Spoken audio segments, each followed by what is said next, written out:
അതെ, ആരും തന്നെ ഇനി പപ്പായയുടെ തൊലിയൊന്നും കളയല്ല കേട്ടോ. പപ്പായ തൊലി കൊണ്ടുള്ള കിടിലൻ ഉപയോഗങ്ങൾ എന്തൊക്കെയാണെന്ന് നമുക്കൊന്ന് നോക്കാം.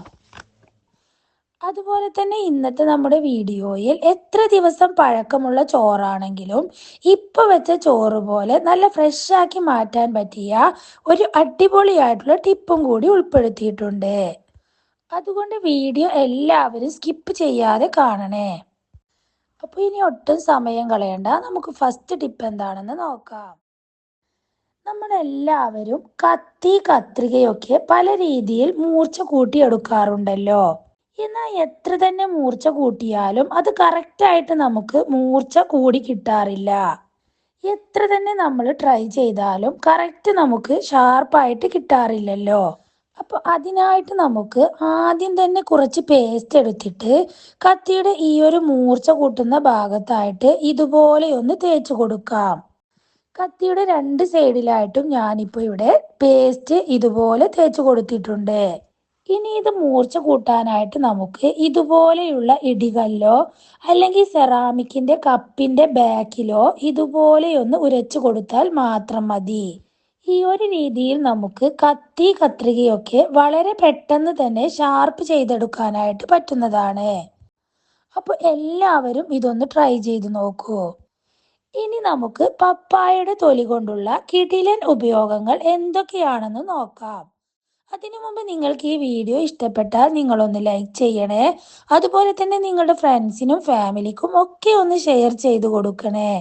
പിന്നെ എൻ്റെ ഈ ചാനൽ പുതുതായിട്ട് കാണുന്നവരാണെങ്കിൽ ഒന്ന് സബ്സ്ക്രൈബ് ചെയ്യണേ.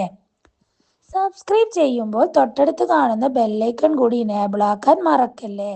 അപ്പോൾ മാത്രമേ ഫ്യൂച്ചറിൽ ഞാനിടുന്ന വീഡിയോസിന്റെ നോട്ടിഫിക്കേഷൻസ് ഒക്കെ കറക്റ്റ് ആയിട്ട് കിട്ടുകയുള്ളൂ. ആദ്യം തന്നെ നമുക്ക് ഒരു പച്ച പപ്പായ എടുത്ത് തൊലിയൊക്കെ മാറ്റിയെടുക്കാം. പപ്പായയുടെ തൊലി കൊണ്ടുള്ള കിടിലൻ ഉപയോഗങ്ങൾ എന്തൊക്കെയാണെന്ന് നമുക്കൊന്ന് നോക്കാം. പപ്പായയുടെ തൊലി എടുത്ത് നമുക്ക് മിക്സിയുടെ ജാറിലേക്ക് ഇട്ട് കൊടുക്കാം. ഇനി ഇതിലേക്ക് ഒരൽപ്പം വെള്ളമൊഴിച്ച് നന്നായിട്ടൊന്ന് അരച്ചെടുക്കണം. അധികം വെള്ളം ഒന്നും ഒഴിക്കാതെ നന്നായിട്ട് തിക്കായിട്ട് വേണം ഇത് അരച്ചെടുക്കാനായിട്ട്. ഇപ്പൊ ഞാൻ ഇതിവിടെ നന്നായിട്ട് തന്നെ അരച്ചെടുത്തിട്ടുണ്ട്. ഇനി ഇത് നമുക്ക് ഒരു ബൗളിലേക്ക് മാറ്റി കൊടുക്കാം. ഇതിൽ നിന്നും 2 ടീസ്പൂൺ നമുക്ക് വേറൊരു പാത്രത്തിലേക്ക് മാറ്റാം.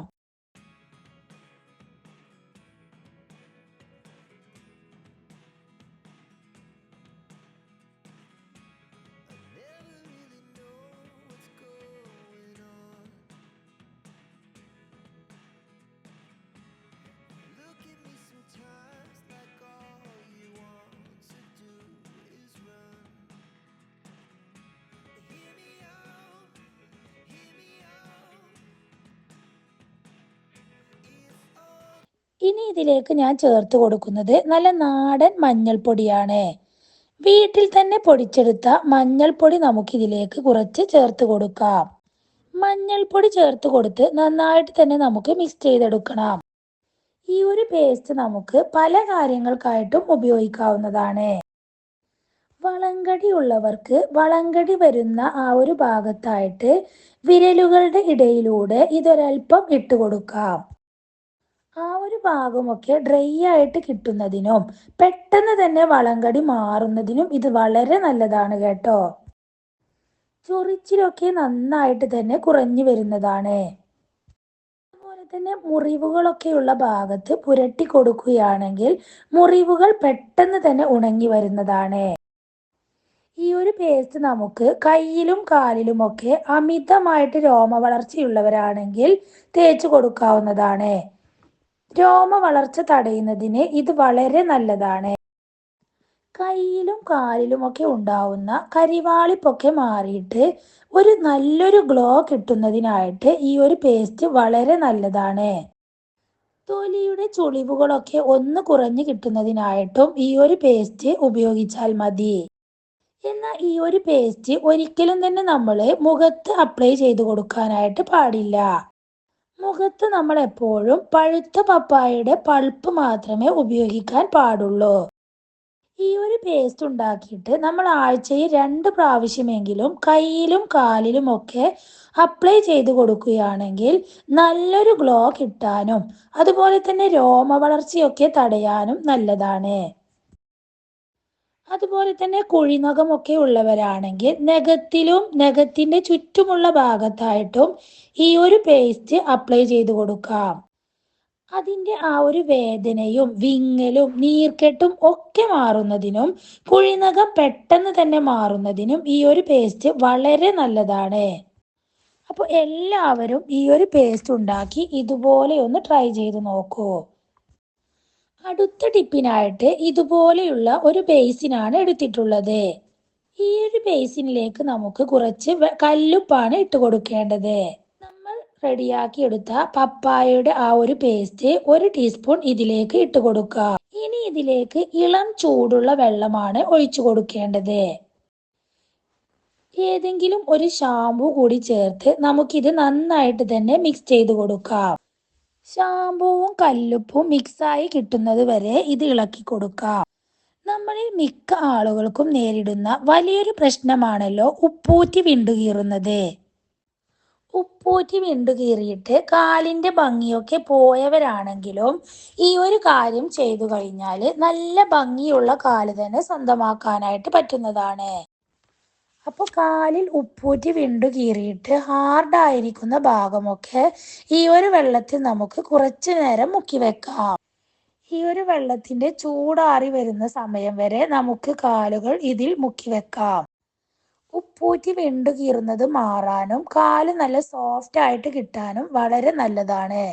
ഇങ്ങനെ നമ്മൾ മുക്കി വെക്കുമ്പോൾ നഖത്തിലുള്ള കുഴിനഖമൊക്കെ മാറിക്കിട്ടും.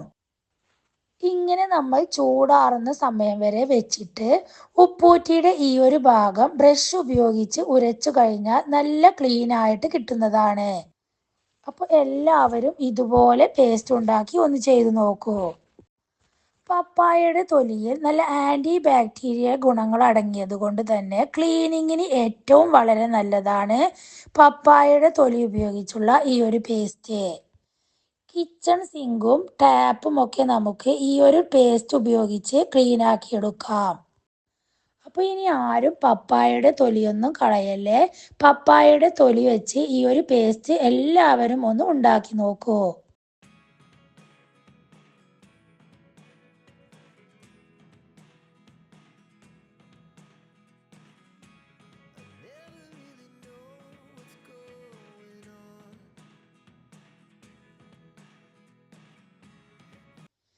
ഇനി നമുക്ക് എത്ര ദിവസം പഴക്കമുള്ള ചോറാണെങ്കിലും ഇപ്പൊ വെച്ച ചോറ് പോലെ നല്ല ഫ്രഷ് ആക്കി മാറ്റാൻ പറ്റിയ കിടിലൻ ടിപ്പ് എന്താണെന്ന് നോക്കാം. ബാക്കിയായിട്ട് വരുന്ന ചോറ് നമുക്ക് ഇതുപോലെ എയർ ടൈറ്റ് ആയിട്ടുള്ള ഒരു പാത്രത്തിലേക്ക് ഇട്ട് ഫ്രിഡ്ജിലേക്ക് വെക്കാം. ചോറ് ചൂടാക്കി എടുക്കുന്ന സമയത്ത് ഒരു പാത്രത്തിലേക്ക് നമുക്ക് വെള്ളം ഒഴിച്ച് ഒന്ന് തിളപ്പിച്ചെടുക്കാം. ഫ്രിഡ്ജിൽ നിന്ന് നമ്മളെടുത്ത ചോറ് ഇതുപോലെ നമുക്ക് സ്റ്റീമറിലേക്ക് ഇട്ട് കൊടുക്കാം. സ്റ്റീമർ നിങ്ങളുടെ കയ്യിലില്ലെങ്കിൽ ഇതുപോലെയുള്ള ഓട്ടപാത്രത്തിലേക്ക് ചോറ് മാറ്റി കൊടുക്കാം. ഇനി നമുക്ക് സ്റ്റീമർ മൂടി വെക്കാം. നന്നായിട്ട് ആവി വരുന്ന സമയം വരെ നമുക്ക് വെയിറ്റ് ചെയ്യാം. നന്നായിട്ട് ആവി വരുന്ന സമയത്ത് നമുക്ക് തുറന്നു നോക്കാം. നല്ലോണം ചൂടായിട്ട് ഫ്രഷ് ആയിട്ട് തന്നെ നമുക്ക് ചോറ് കിട്ടിയിട്ടുണ്ട്. ഇപ്പൊ വെച്ച ചോറ് പോലെ തന്നെ നല്ല ഫ്രഷ് ആയിട്ട് തന്നെയാണ് നമുക്ക് ചോറ് കിട്ടിയിട്ടുള്ളത്. വളരെ എളുപ്പത്തിൽ നമുക്ക് ഈ ഒരു രീതിയിൽ ചോറ് ചൂടാക്കിയെടുക്കാം. വളരെ എളുപ്പവുമാണ്, അതുപോലെ തന്നെ ചോറ് നല്ല ഫ്രഷ് ആയിട്ട് തന്നെ കിട്ടുകയും ചെയ്തു. നല്ല എളുപ്പവുമാണ്, അതുപോലെ തന്നെ ചോറ് നല്ല ഫ്രഷ് ആയിട്ട് ഇപ്പൊ വെച്ച ചോറ് പോലെ തന്നെ കിട്ടുകയും ചെയ്യും. അപ്പോൾ ഇനി ചോറൊക്കെ ചൂടാക്കി എടുക്കുന്ന സമയത്ത് ഇതുപോലെ ഒന്ന് എല്ലാവരും ഒന്ന് ട്രൈ ചെയ്ത് നോക്കൂ.